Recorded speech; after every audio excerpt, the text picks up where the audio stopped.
Let's call this meeting to order. The members can take their seats. And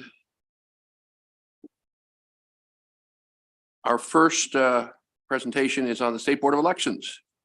The analyst is Ryan Green. You're on.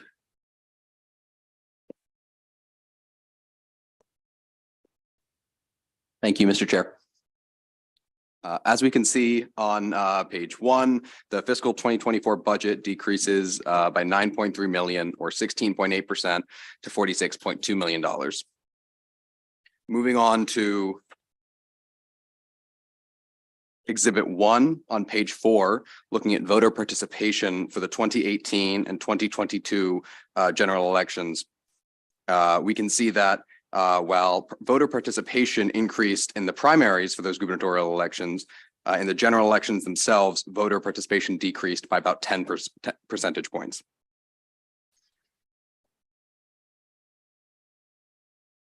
Looking at Exhibit 2 on page 5, which breaks down the actual methods of voting for these voters in those same elections, we can see that voting by mail exploded between the 2018 and 2022 general elections by up to by 350%. The agency should comment on how these changes in behavior will impact its budgeting and planning for future elections. Additionally, on page 5, looking at the redistricting that occurred previously, it was delayed due to the release of census data, as well as a legal challenge requiring the maps to be redrawn. And so the finalization of the decennial redistricting was later than typical. Additionally, this caused the primary election itself to be pushed back from June 28th, 2022 to July 19th, 2022. Altogether, the events condensed the time frame for implementing the new congressional and legislative districts and ensuring voters received updated registration cards and information on new polling locations. There were around 5,000 voter addresses initially distributed information for incorrect districts and had to be given new registration cards. However, this represents less than 0.1% of all voters in the state. Additionally, it is not unexpected for some proportion of voters to end up in the wrong district after redistricting. Looking at the top of page 6, we can see that there's one proposed deficiency in the fiscal 2024 allowance, which would provide $32,547 to replace a vehicle for the State Board of Elections.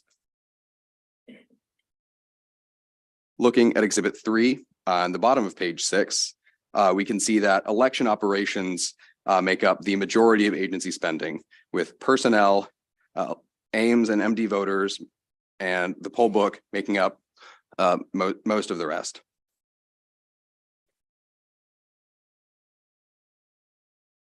Looking at page 7 on the proposed budget, Exhibit 4, we can see again that the budget decreases by $9.3 million. And this is largely attributable to, looking on the next page, actually on page 8, large decreases in funding, partially due to the mandated funding of the Fair Campaign Finance Fund per Chapter 733 of 2021 not being required, as well as a reduction in funding and servers for election administration and decreases in poll book project spending that'll be discussed later in issue 1.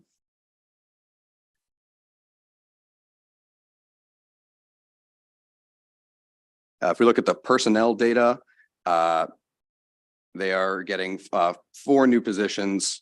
2 of the positions are computer network specialist managers, an additional 2 are, one is a campaign finance manager, and the other is a campaign finance manager 2 to provide support and oversee overall enforcement and management of day-to-day functions for auditing in the enforcement unit. Moving ahead to page 11, where we discuss issue 1, the poll book, MITDP. The poll book MITDP was originally scheduled to be used in the 2022 election cycle, but was rescheduled for use in the 2024 election cycle instead. Ultimately, this was driven by a mixture of both procurement and implementation delays affecting the project. Specifically, factors included underestimating the time required to draft the request for proposals, a lack of staff availability due to pandemic-related pressures, and the time required to ensure final reliability and staff familiarity with the new system. Additionally, there were cost uncertainties as well. The fiscal 2024 allowance, an additional $1.2 million, is being provided for software testing and licensing, while funding for the personnel is being decreased by $1 million. Funding for hardware is decreased by $3.3 million.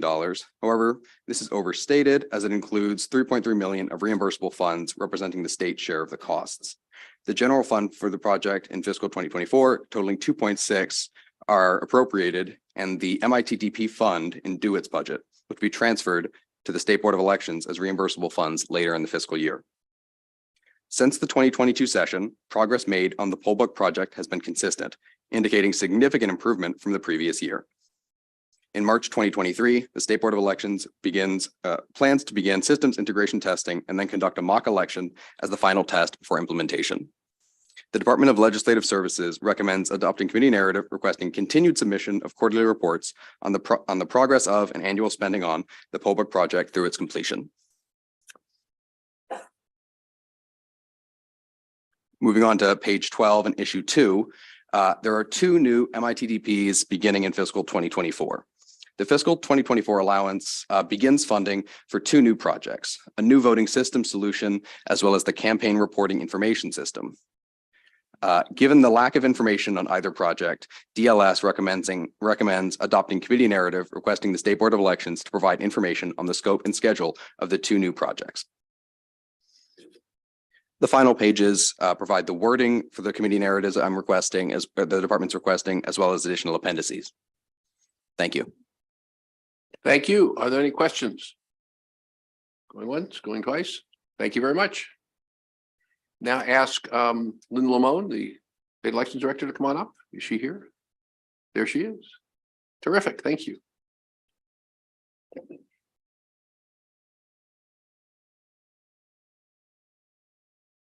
Good afternoon, Mr. Chairman, members of the committee, Linda Lamone, Administrative Elections. First of all, I'd like to congratulate everyone for getting reelected or elected, as the case may be. And it's nice to see you all again. I'd like to introduce my colleagues here at the table, Nikki Charleston, who is the Deputy Administrator, and Shelley Holland, who is our Fiscal Officer, Budget Officer, person of all trades dealing with money at the agency. First of all, I'd like to, and I would also like to thank Ryan, who did a yeoman's job, brand new to our budget. Yay for him. So I'd like to recognize the election officials from across the state for, I thought, was a very smooth 2022 election. The staff at my office and at the local board did a yeoman's job, I think, and they all need to get a thank you. So all the things that Ryan talked about, our major focus right now for the 2024 election is a new poll book, electronic poll book. To use the ones we have now, I think we've been using since 2006, and we can't get any more of them.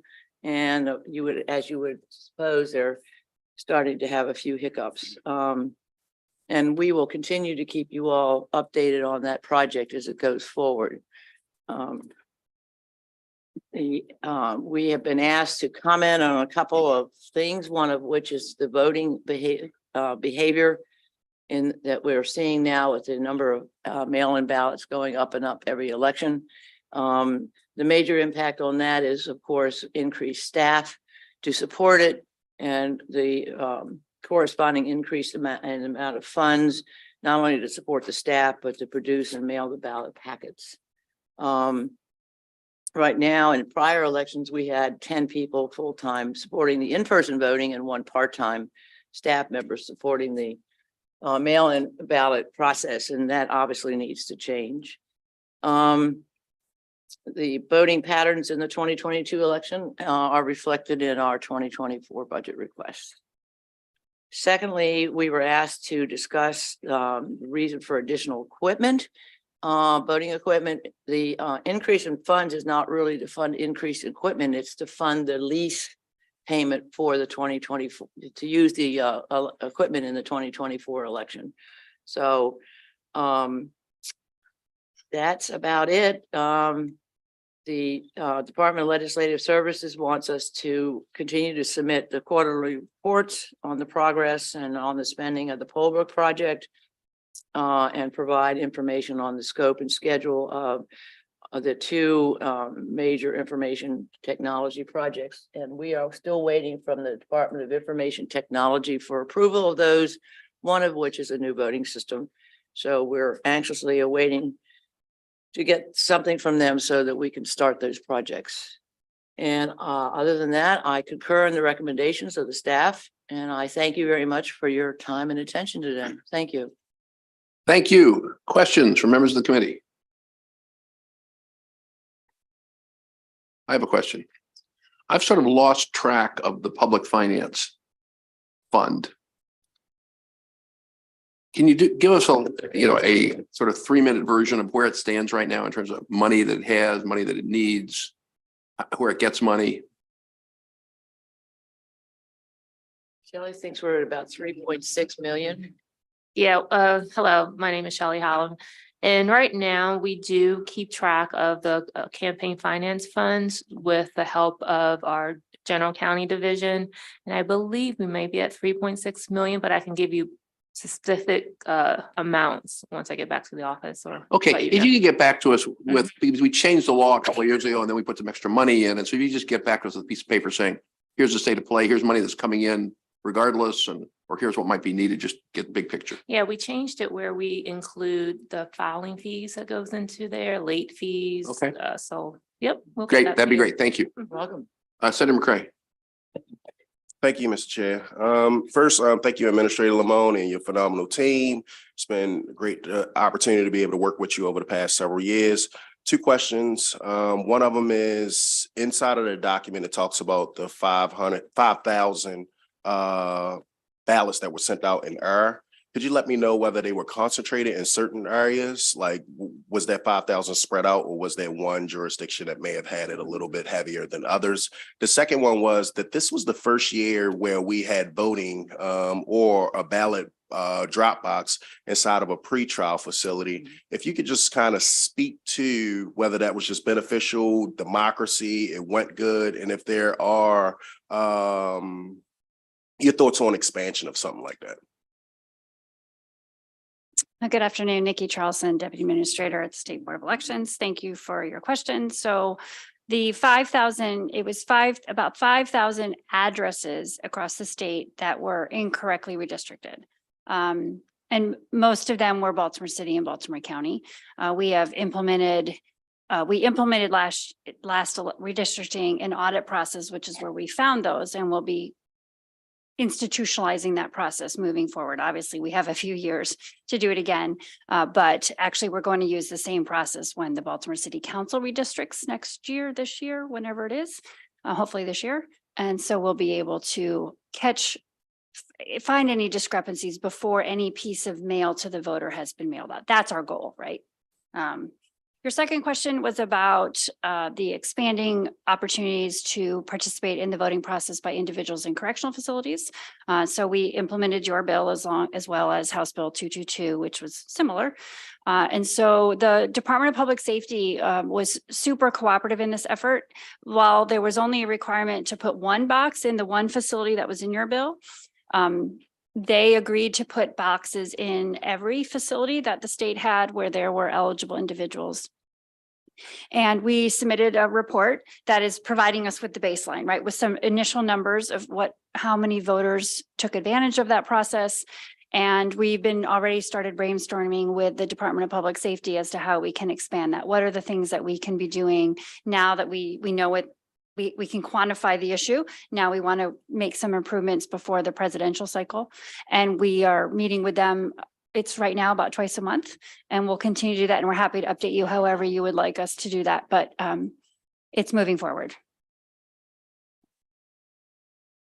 Any other questions? Yes, sir. There you go, Senator Shelling. Thank you, and thank you for that question, because you said going back to the 5,000 that was for Baltimore County and Baltimore City, is that strictly because of redistricting or another issue? Strictly redistricting. Redistricting, so that's okay. Thank you. Any other questions? Thank you very much. Thank you very much.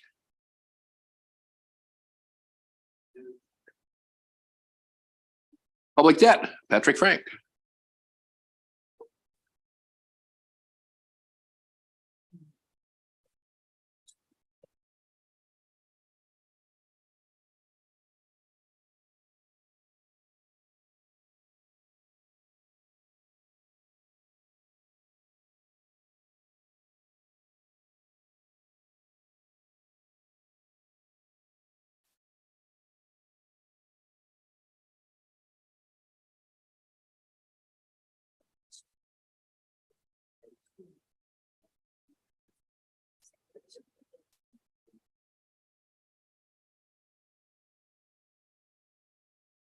Okay, the public debt.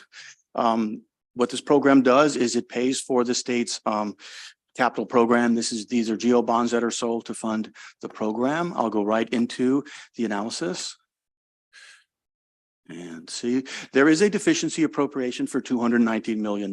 This is for capital authorizations. What happened in last year's budget is part of the proceeds from the bond sale, the premiums that was used to authorize capital projects. It turns out with the increase in interest rates, the premiums from the most previous sale were not as much as anticipated. And so there is not enough money to pay for those capital projects. So the administration has added $290 million for those authorizations.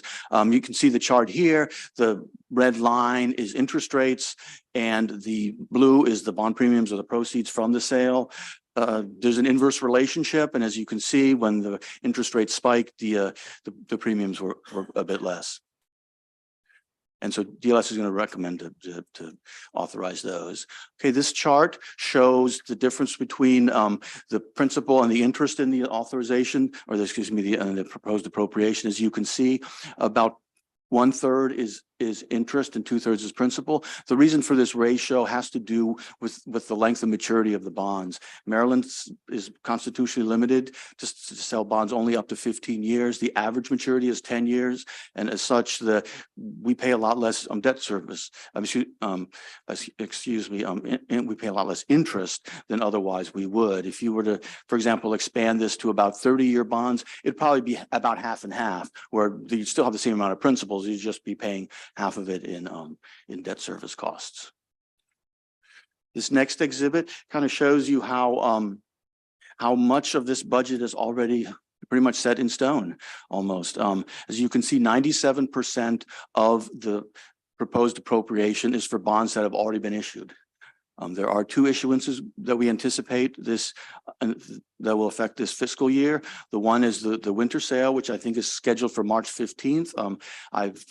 Since this it was published a couple of days ago, I found out that the amount they're proposing now is $500 million, which is a little less than I anticipated. So those numbers may well get a little bit smaller for debt service. Also, there's a summer sale, which will have a half-year debt service payment next year. This also shows all the different kinds of debt that we issue. Some of the qualified zone academy bonds, for instance, are tax credit programs from the federal government. Most of them have been phased out, but we are still paying the debt service on them. And the reason we do them is because it's cheaper because of the tax benefits. And this shows you how the spending is going to be in the year that was, the year that is, and the allowance year that will be. As you can see here, a good chunk of the funding comes from the state property tax. That's how it's always been. We're not anticipating any premiums to use for debt service this year. So the rest of it is made up through the general fund.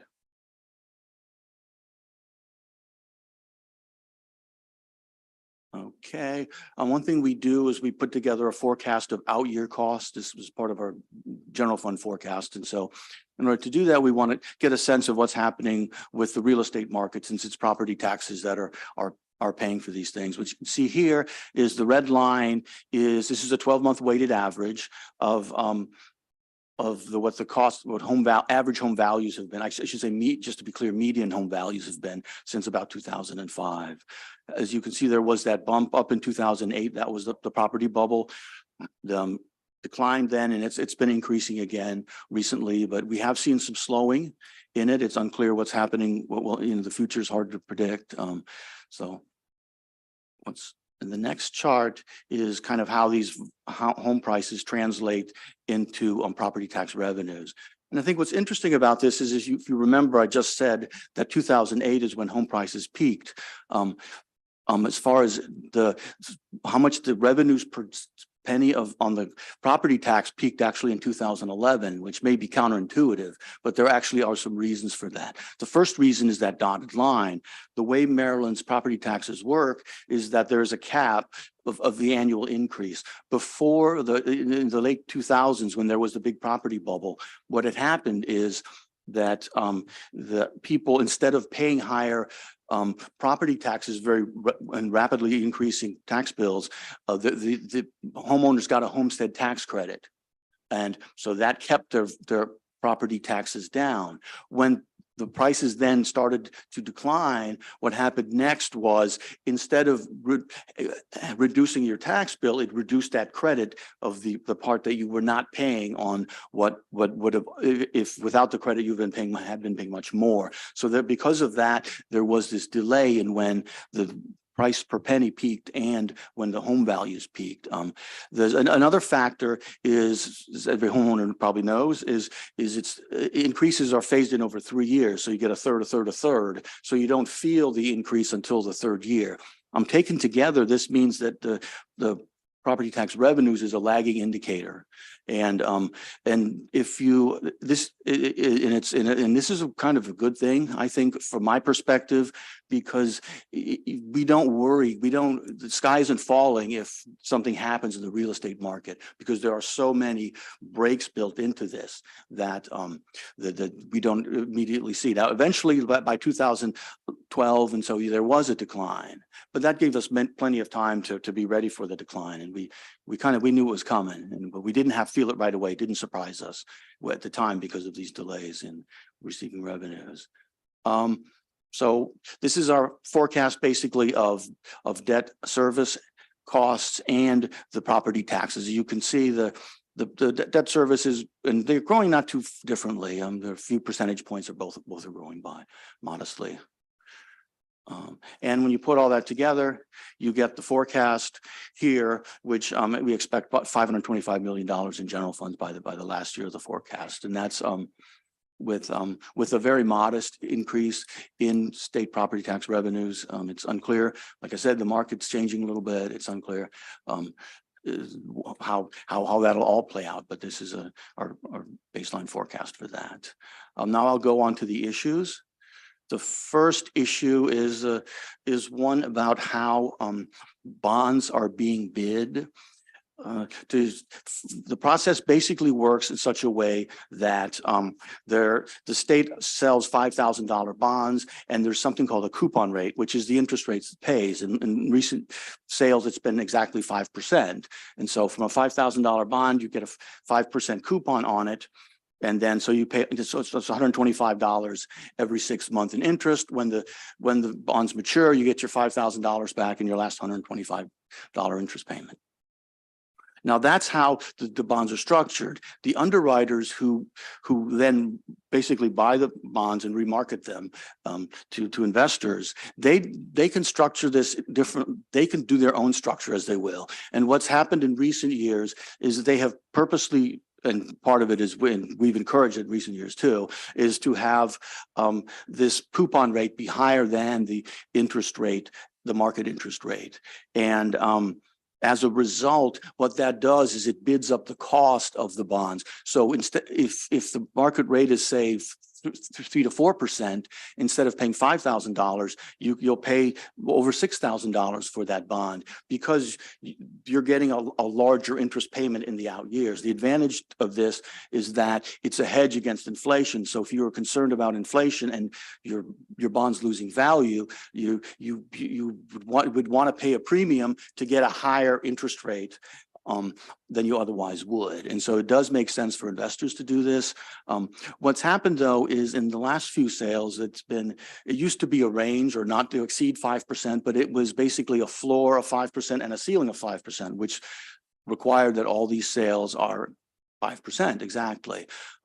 Each year I review the bond sales that we do. I do a regression analysis to see what kind of factors influence the bonds. And when I did one of my equations this year, I noticed that having this 5% rate did increase what's called the true interest cost, which is really the internal rate of return. That is the interest rate the investors are paying for the bond. And so it looks like this is not an ideal practice in all situations. Complicating this further is that the Maryland bonds are callable. What that means is that, and after 10 years, if in 10 years, the bonds rates that you can get are lower than the rates you're paying, say lower than that 5% rate, then you can call the bonds, which is to say you can pay the principal early and then refinance that at a lower rate to reduce your debt service costs. This call is option is worth something. And it's kind of, the effect of that is countervailing in the sense that if you raise the coupon rate, you make your call more valuable because you give yourself more room to save money if interest rates are low. If they are higher, then you would not exercise the call, and it's of no value to you. But if interest rates are lower than in 10 years than 5%, then we will be able to refinance some of that debt. Now, I guess the punchline to all of this is that it's unclear. On the one hand, if you have your coupon rates too low, you won't be taking advantage of the call. If you have it too high, you could be paying too much in order to call your bonds. And so we're suggesting is that the Treasurer's Office look at evaluate this policy every time before a bond sale, and make adjustments where necessary depending on the market. 5% may not be the perfect rate forever. It may have made a lot of sense in certain sales, but I'm not sure that as time changes, it's the best. So that is our recommendation for this sale. Let's see. All right. Another issue that we have is that the second issue is going to be about affordability. There is an affordability process. Debt service should not exceed 8% of the revenue supporting the debt, and debt outstanding should not exceed 4% of state personal income. It's kind of obligatory, I think, that I would say whether the debt is affordable or not, and clearly it is. As you can see, it's well below the 8%, and it's tending downwards. We'll talk more about, there's an issue at the end about that a little bit more, but basically, yeah, it's affordable. Next one is debt outstanding. Once again, this is also affordable, especially with the issue, as I mentioned earlier, the state only issues 15-year debt. So we retire debt more quickly. So this one here is it's been many decades since this one was an issue. But this one is always pretty comfortably below because of how quickly we retire debt. And also the administration had a budget, and in its CIP, it's $1,205 million, and it just kept that flat throughout the planning period. What's happened since then? I mean, but excuse me, the Spending Affordability Committee recommended a higher level. And so I'm showing you that there is a higher level. I did the affordability for that too. So if the administration were to go to the amount recommended by the Spending Affordability Committee, that would still be affordable. It's a new administration. I'm sure that they are thinking about these things right now, and will, and then their amounts may well change. But okay. Also, next issue is how does Maryland's debt compare to other states? What I do in this chart here is look at the other AAA rated states. That's because that's really our peer group, if you think about it. So as you can see here on the debt outstanding to the personal income, I believe we're about, what is it, 13th, I think, and we're second highest among the AAA rated states. So clearly we're a high debt state as far as debt outstanding is concerned. Also for debt service, what we have is we are the highest of the AAA rated states for the debt service to revenues. Now I do want to point out in this that the Moody's, who does this, these numbers might be a little different than the numbers that we report. And one of the reasons is they want the debt service to be comparable among the different states. And so what they assume is they recalculate all the amortization tables so that all of the payments are 20-year debt. So if you're a 30-year debt state, with debt service, they'll reduce yours to 20, which would push up your this ratio for you. If you're Maryland, a 15-year state, they move to 20, which pushes it down a little bit. The other factor to consider in this is I should have mentioned this in the last one, but Moody's also considers lottery debt to be state debt, even though we don't include it in our numbers. And their rationale is that, first of all, in a very strict sense, the definition of state debt is a revenue source that you can avoid. The classic example is a gas tax versus the tolls. You can drive you don't have to go through the tolls, but you can't not, I mean, I guess with electric vehicles, who knows how that's going to go. But the gas tax is considered a tax because it's the avoidability. Now, with respect to the lottery revenues, they support a lot of state functions that are basic governmental things like education, and were they not used, then the state would need to use general funds and state funds for that. And that's their reasoning, is they're so embedded in the process essentially that they consider that. So the numbers here are going to be a little bit different, but it does tell the same story that Maryland is a high debt state. Final category that they have, this takes what we said earlier. It'll have the debt outstanding, obviously, but also this will include unfunded pension liabilities, unfunded OPEB liabilities, and they also do an estimate of maintenance that has not been done. You know, the maintenance backlog that we talk about, and so once again, Maryland is in the highest category. So you got to ask yourself now. I would be is why does Maryland? What is Maryland doing with all of this? And the answer is the big blue pie there. And half of the state's program essentially is for non-state entities like public school construction and all kinds of other things. And so Maryland has expanded its state capital program to be beyond what is traditionally in a very strict and narrow sense, a capital program. Also, in recent years, there have been new authorizations since 2019. There's a list of them right there. So Maryland has, in the last 4 years, has been expanding the capital program and investing in capital assets. Okay. Now, with all of that, you got to ask yourself: does Maryland pay a lot? Do we pay more than the average because we have such a big program, or not? And the answer is we actually pay less than the average when we do. In my analysis of what drives the interest rates that we pay, we're at 88% of what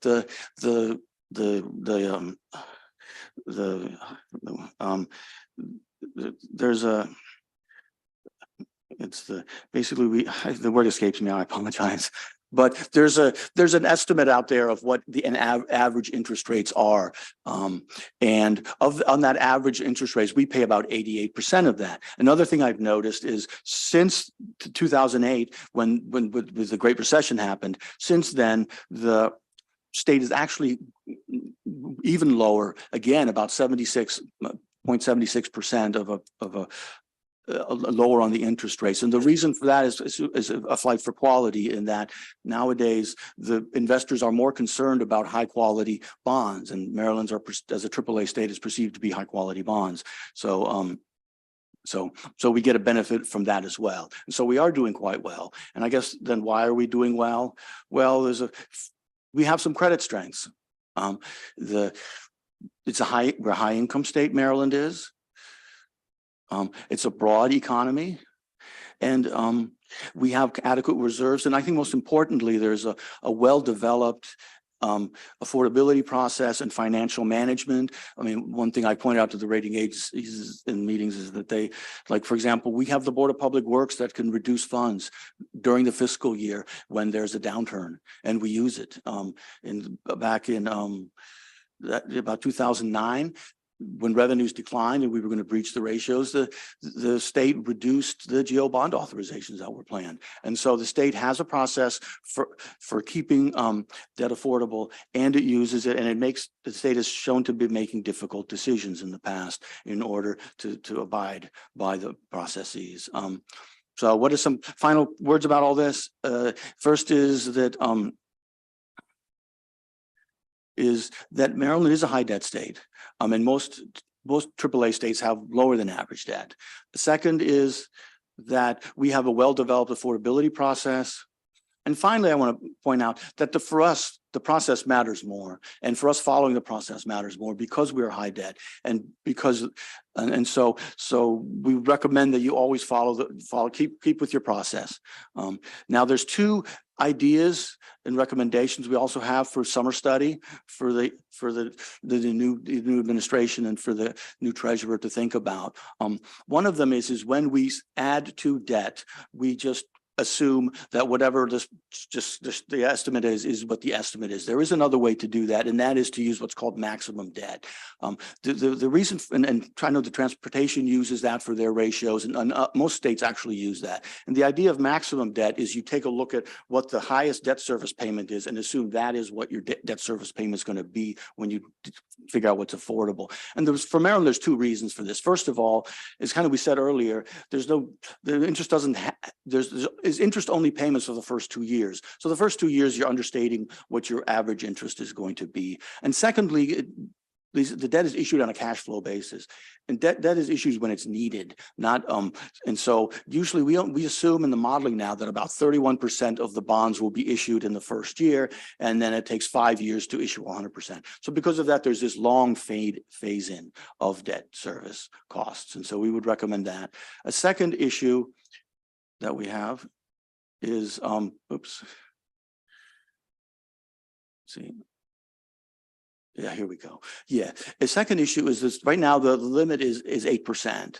It may be wise to consider a target limit that is below the 8%, so that if we get close to it and then a recession happens, that we do have a buffer and we don't have to take $250, $350 million out of the budget, out of the capital program in 1 year. And so that there is this is kind of for stability in capital planning. And what I did here is I took a look at the total revenues that were anticipated for 2023 and said, okay, what happens if, they're supposed to grow 3.7% over the 2 years. So 3.7% squared is the growth rate for that. All right. So that's our affordability baseline. Well, what if they only grow 2%? Well, then you lose 0.2% on your affordability ratios. If they stay flat, it's about half a percent, and then more than half if, excuse me, but I'm having trouble seeing the charts there.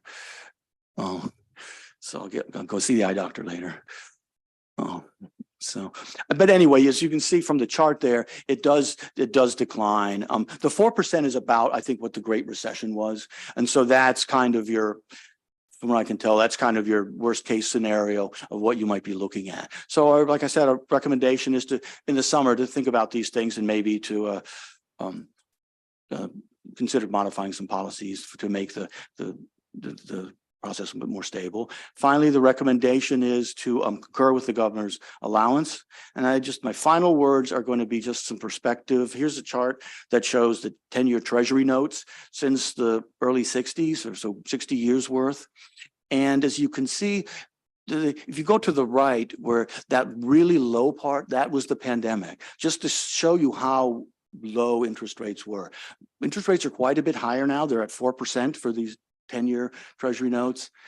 Compared to where we've been, if you go back 15 years and said we're going to be 4% from here on out forever, I think most people would have said that's pretty good. So just some long-term perspective. There was some really bad periods, obviously, in the late 70s.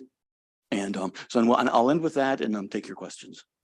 Thank you very much. Very broad and deep. Questions? Going once, going twice. Okay, thank you. And now the treasurer is here. There he is. Please come on up with your team. They never leave the back seat. Fair enough. They want to leave me by myself. They sit in the back pew in church too, probably. I understand. I do that too. Would be me. Thanks for joining us. Thank you all for having me. Mr. Chair, Mr. Vice Chair, members of the committee, thank you for the opportunity to speak before you about the public debt budget for fiscal year 2024. As you know, I am Derek Davis, Treasurer for the state of Maryland. To my right is Mr. Jonathan Martin. He's the Chief Deputy Treasurer. The State Treasurer's Office respectfully requests the committee concur with the Department of Legislative Services recommendation to concur with the governor's allowance for the public debt for fiscal year 2024. Special thanks to Mr. Frank for his thorough analysis.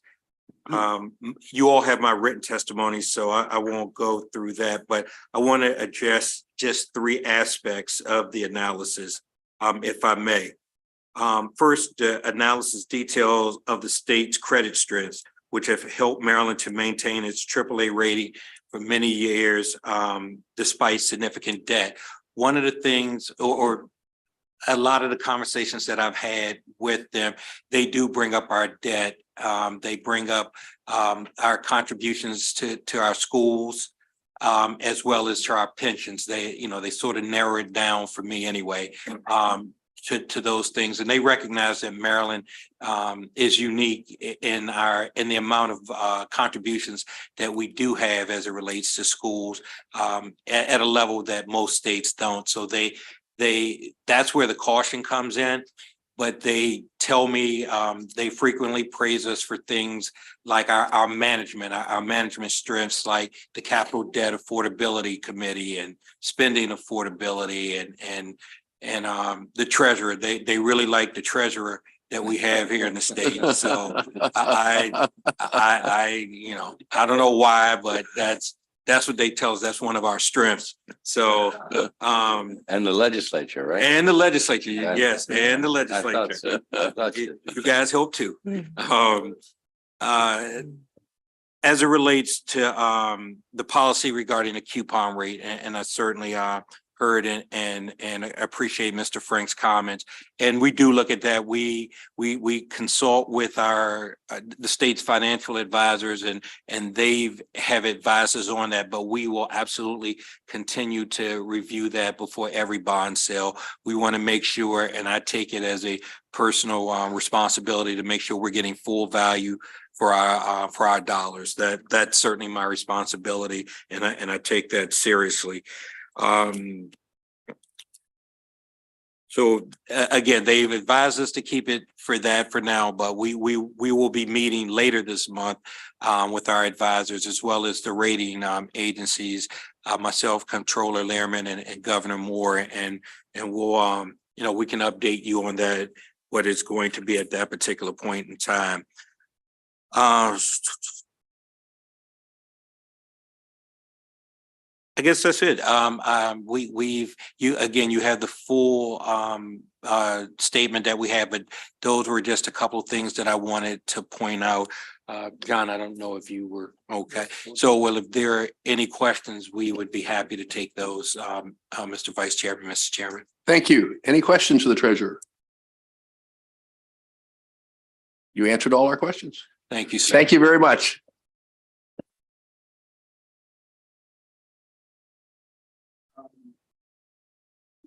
To the State Reserve Fund, Rebecca Ruff.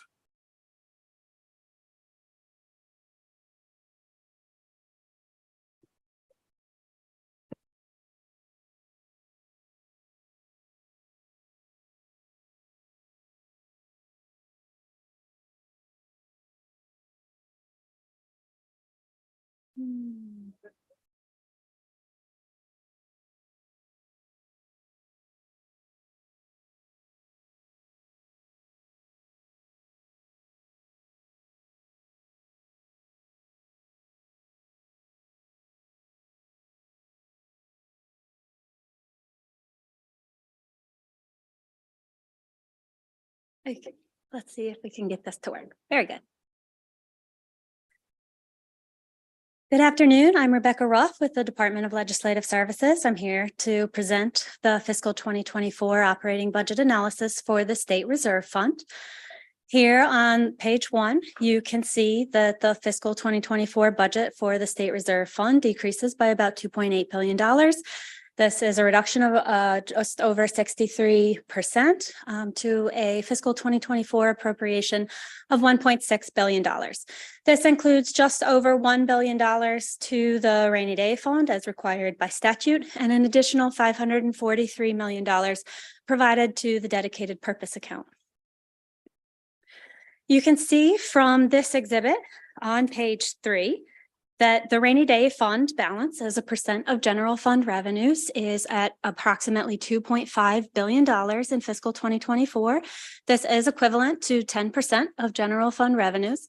And even though the administration's plan is to draw the rainy day fund down to this $2.5 billion level, you can see from the chart that it is still historically high in comparison to where we've been over the last 2 decades. The administration does have several actions that it's proposing in the fiscal 2024 budget pertaining to the rainy day fund appropriation. So you can see from this chart that the balance and the end of fiscal 2023 is just under $3 billion. If there were to make the appropriation in accordance with statute, which as I said, is just over $1 billion, and leave it there, then the rainy day fund would have a balance of about $4.1 billion, which would be equivalent to about 16.1% of general fund revenues. However, what the administration is proposing to do is the red bars in the chart before you. They're proposing through contingent actions and the use of a BRFA to direct $500 million of the appropriation to the Blueprint Fund to offset future education costs. They're redirecting $500 million to the dedicated purpose account to support future transportation capital costs and other transportation related priorities. And then they're also transferring $479 million to the general fund to support general operations in the budget. Finally, there is a $61 million contingent reduction, which is the remainder of the appropriation. These funds would just return to the general fund balance. The administration is accounting for this $61 million in their $820 million of fund balance that they're projecting for the close of fiscal 2024. However, DLS is making a recommendation that you may want to consider directly reducing these funds, which would then allow the legislature to reappropriate them in accordance with the priorities that you see fit. As you can see here, the green bar is what is projected to be the final closing balance for fiscal 2024, which, as I said, is about $2.5 billion. In terms of what's going on with the dedicated purpose account, the fiscal 2024 appropriation totals $543 million. We've delineated them here for you in between items that are annual or recurring in the sense that they've been funded recently in previous years, and then also what is considered new or one-time funding. So in terms of what we've seen before, there is the $167 million provided to cover the WMATA capital grant. There's $152 million provided to cover cybersecurity. This is in accordance with legislation passed last session that required an appropriation equivalent to 20% of what was spent in fiscal 2023 on IT. There's the sweeper provisions for both OPEB and the pension. You'll note that the pension is $10 million less than it typically is because there was legislation that diverted $10 million of that sweeper provision for fiscal 2024 only to the Maryland Equity Investment Fund. There's $10 million provided again for food banks to help combat increasing inflation costs. And because the food banks are seeing the loss of available federal stimulus funds that they had been utilizing in fiscal 2022 and 23. And then there's the remainder of what's required for the state's 35% contribution to the construction of a new 128-bed veterans home. This is a project that the construction is anticipated to begin in August of 2024. There was $63.3 million provided to the dedicated purpose account last session to reflect the state's match.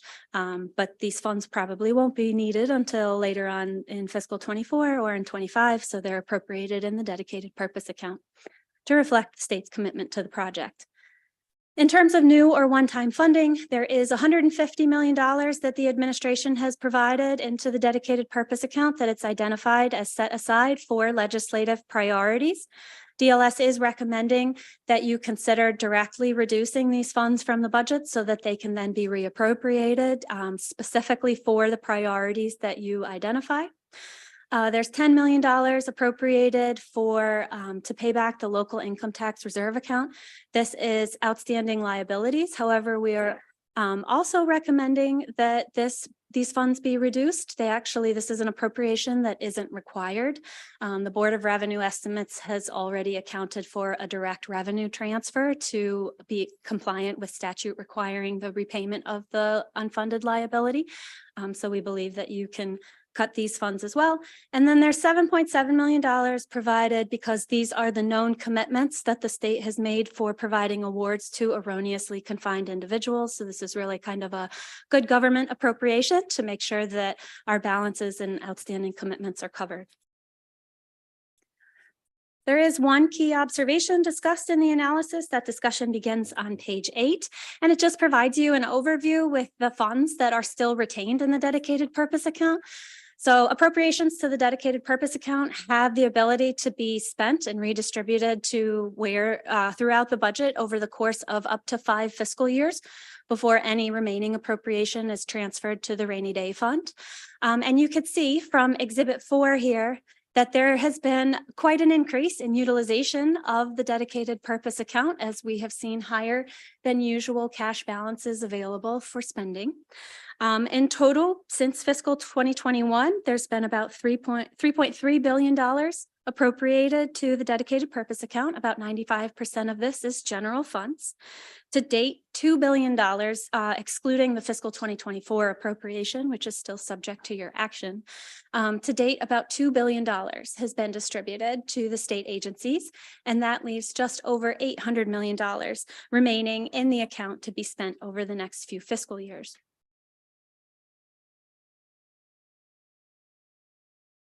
Exhibit 5 provides you with the detail on what remains in the dedicated purpose account. There still remains approximately $160 million available for spending on cybersecurity.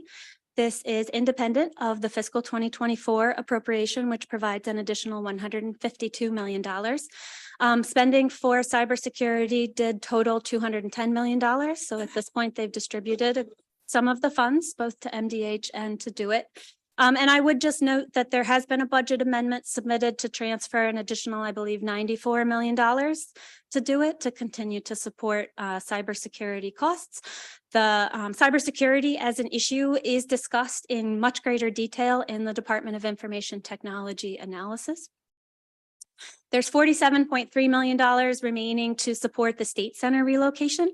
I believe almost every agency that's being relocated has had a lease agreement signed by, I think those came at the end of calendar 2022. This is an issue that will be discussed in greater detail in the Department of General Services. To date, the funds have been spent largely on outfitting for IT purposes for the new space. I already mentioned the new Veterans Home PAYGO funds. As I said, that construction isn't expected to begin until August 2024, so we haven't had the need to distribute those funds quite yet. There remains $189 million out of a $200 million appropriation for facilities renewal. The $11 million that's been transferred out has solely been to support projects within higher education. There remains $123 million of the $800 million PAYGO appropriation from last session that was outlined in the supplemental budgets as aligning with legislative priorities. The Department of Budget and Management has largely taken the position of distributing these funds to the agencies as they're needed by the specific projects. And so this is reflective of what has not been required to support cash flow to date. In terms of the roughly $370 million in operating priorities identified by the legislature from last session, most of those funds were transferred to the agencies in accordance with the budget language in July 1. However, you can see here that there's about $48 million in priority funding that remains in the dedicated purpose account. With regard to the $20 million provided for apprenticeships, there was a budget amendment submitted by the previous administration towards the end of calendar 2022 that did outline $5 million in priorities from the Maryland Department of Labor to address some of the work groups that had been functioning with regard to different apprenticeship programs or needs throughout the state. However, there is significant legislative interest, and so that amendment has yet to be processed, I believe, until some conclusions can come between the legislature and the administration on how best to utilize the full $20 million for that purpose. With regard to the autism waiver, this was actually $30 million provided to increase the autism waiver slots by 1,500 slots. $10 million in accordance with the budget language has been transferred to the State Department of Education, and you will be hearing more on that issue in the MSDE Aid to Education analysis.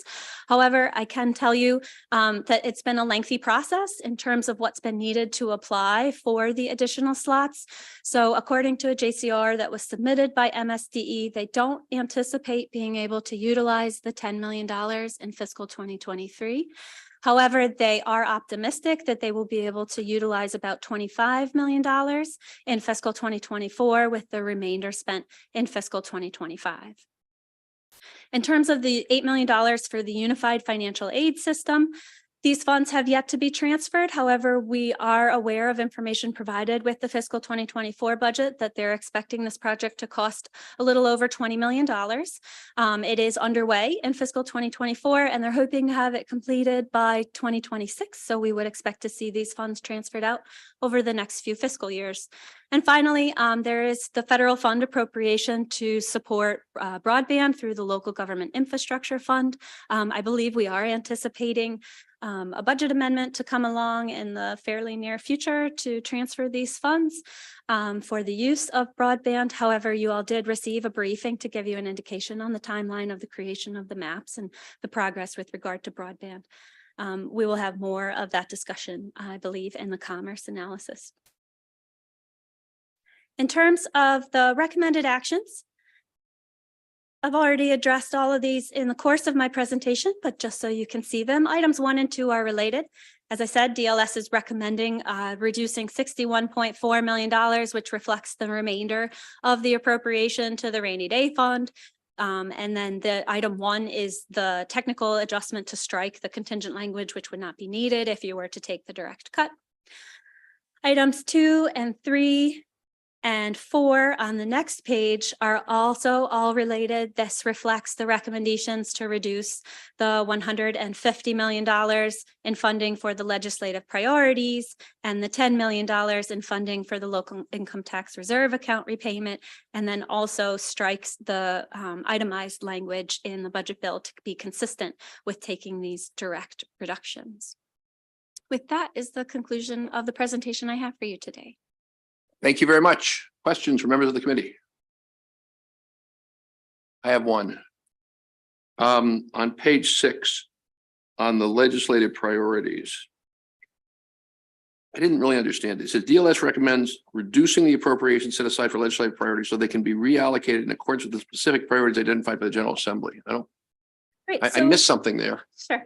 With your new authority to add funds to the budget, you can take this reduction and then specifically add in adds for what you would like to specifically fund. The alternative, or the way it would have been done historically, would have been for you to include budget language that would specify how you want the funds to be spent, but then that's restrictive funding on the appropriation, and then therefore subject to the discretion of the administration. So this is just an operational recommendation to provide you with the funds available to reallocate in accordance with the desires of the legislature. But in a practical sense, what is the practical difference with the old system? I mean, does it give us more ability do we want, or less ability, or the same? Right, you have to have a balanced budget. Right. So in order to be able to add appropriations in line with whatever the legislature's desires are, you need to reduce appropriations. So it's a technical action to cut the $150 million as the governor has identified it in the dedicated purpose account, which would provide you with an equivalent amount of funding to appropriate in the specific programs that you would like to see. And we're talking here about increases. operating budget.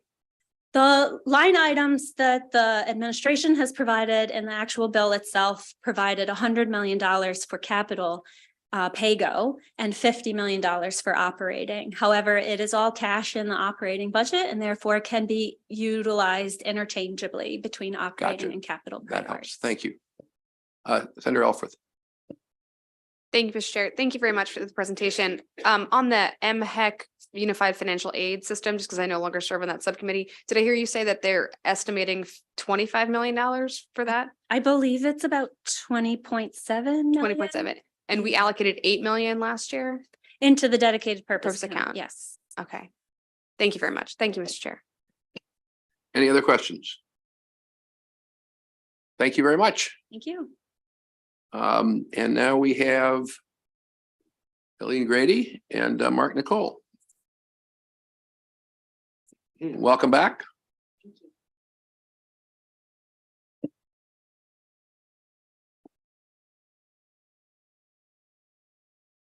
Good afternoon, committee members, and thank you. So thank you to Ms. Ruff for her analysis. My name is Helene Grady. I'm acting Secretary of Budget and Management, and I'm joined by Mark Nicole, our Deputy Secretary of Budget and Management. We appreciate the thorough analysis by Ms. Ruff. And as noted in the analysis, the Moore administration has budgeted to maintain the rainy day fund at the state's target of $2.5 billion, which represents 10% of general fund revenue in fiscal year 2024. The administration and our DBM team look forward to working together with the General Assembly to ensure Maryland remains on a fiscally responsible, sustainable path forward that best serves Marylanders now and in the future. With that, we concur with the recommendations brought forth by DLS and are happy to take any questions. Wow, that was great. Questions from members of the committee? Got a lot of votes for you. Exactly. Great standard to set. Okay, thank you very much. Thank you.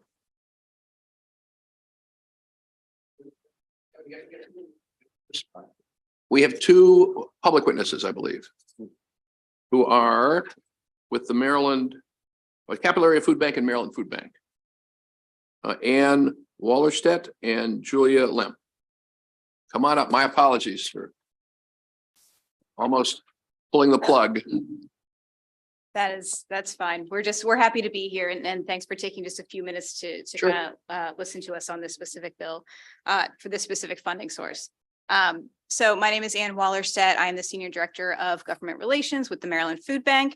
And just want to quickly touch on what we're going to use this funding for, should it remain in the fiscal year 24 budget. So we're going to use this to purchase and distribute food to the 1 in 3 Marylanders who are still at risk of food insecurity, which is a number that has not dropped since the pandemic.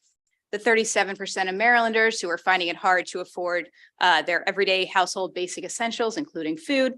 The 2 in 5 Maryland families who are saying that their children are not eating enough on a monthly basis. And this is up from the 1 in 5 that I briefed you on when I was here last month with the anti-poverty briefing. We're looking at the 2 in 5 Maryland families who make under $35,000 who are considered food insufficient.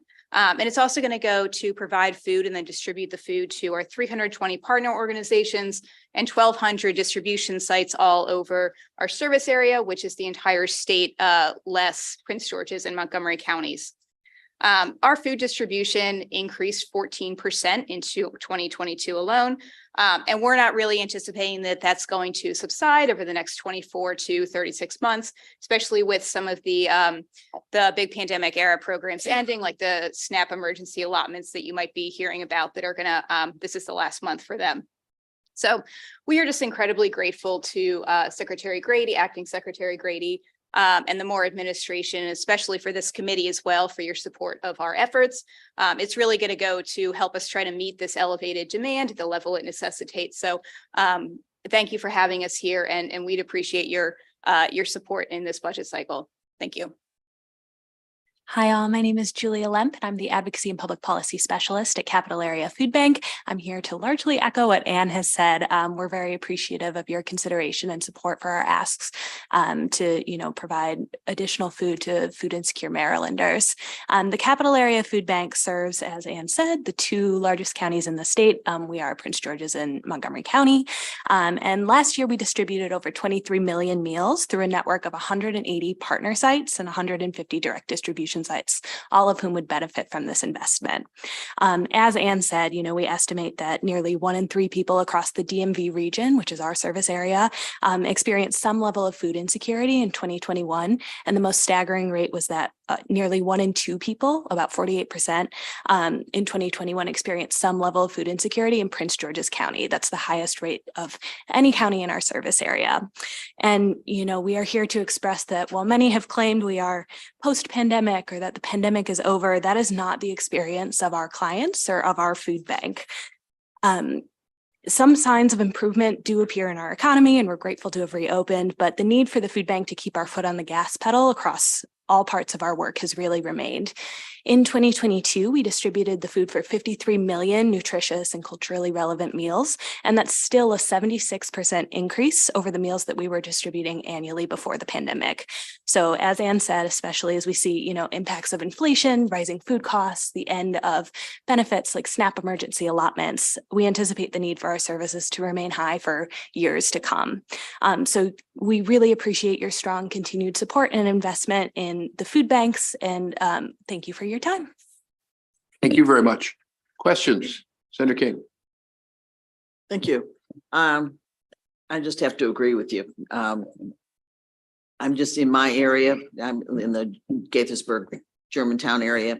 I don't see this need for food going down at all. I mean, we still have, and it's just up the street from my house. There's a food bank every Friday, and the line is about a mile long every Friday.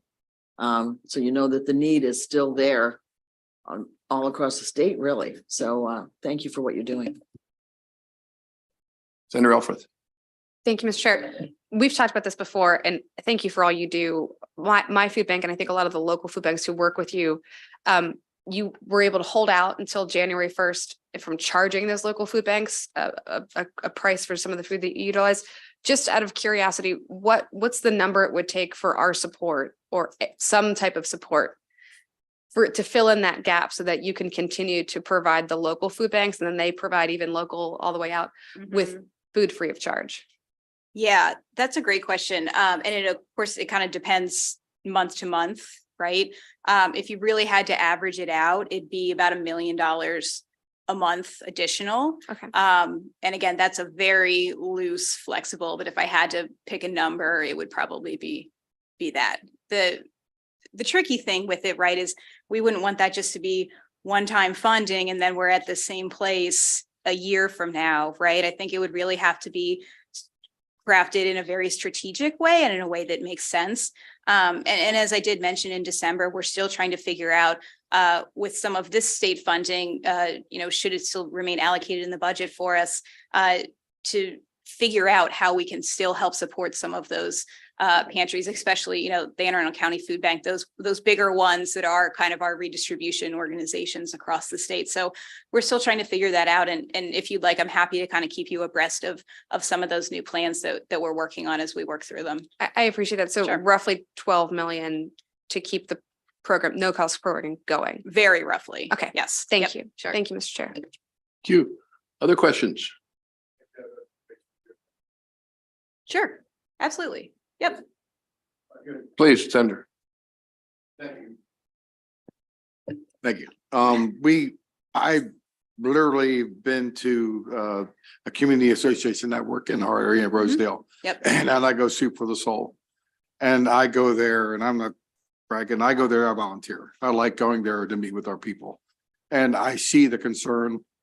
And when I go there, it honestly put tears in my eyes. It bothers me because I see the problem that we do have. And they're constantly reaching out to see what more they can do. And I go with them to grocery stores and places, and we find out areas where we can get more help. And we send letters to them in appreciation, and we do that constantly. And I just see in my area in Dundalk and Essex and other areas, and, it's a very blue collar area, but, I just see the need, and I know it's other areas too, but, I just like to know that information. And if we could help out each other in any way, let's do that. Because, it's something, again, it's ongoing. It's not going to stop. So thank you. Absolutely. Yep. Thank you, Senator. Any other comments or questions? Yes, sir. Senator. Thank you, Mr. Chairman. Ladies, thank you all for what you do. For me, I represent parts of 3 counties. So I have the Prince George's piece where I reside, and I definitely have seen that my entire life there, and representing Calvert and Charles, parts of Charles County. We also have another gentleman on the committee this year from St. Mary's County. So the connections that I would like to know is what type of support are you gaining from the local governments as we're moving forward? So if you could share that information with us, we'd greatly appreciate it. We certainly know the needs are there, and we'll continue to be partners with you. So thank you, Mr. Chairman. Thank you. Any other comments or questions? Going once, going twice. Thank you. And that concludes our hearing today. And we're going to take 10 minutes. So be back about 2:25. And we'll have the briefing on Maryland Saves. And then after that, we'll have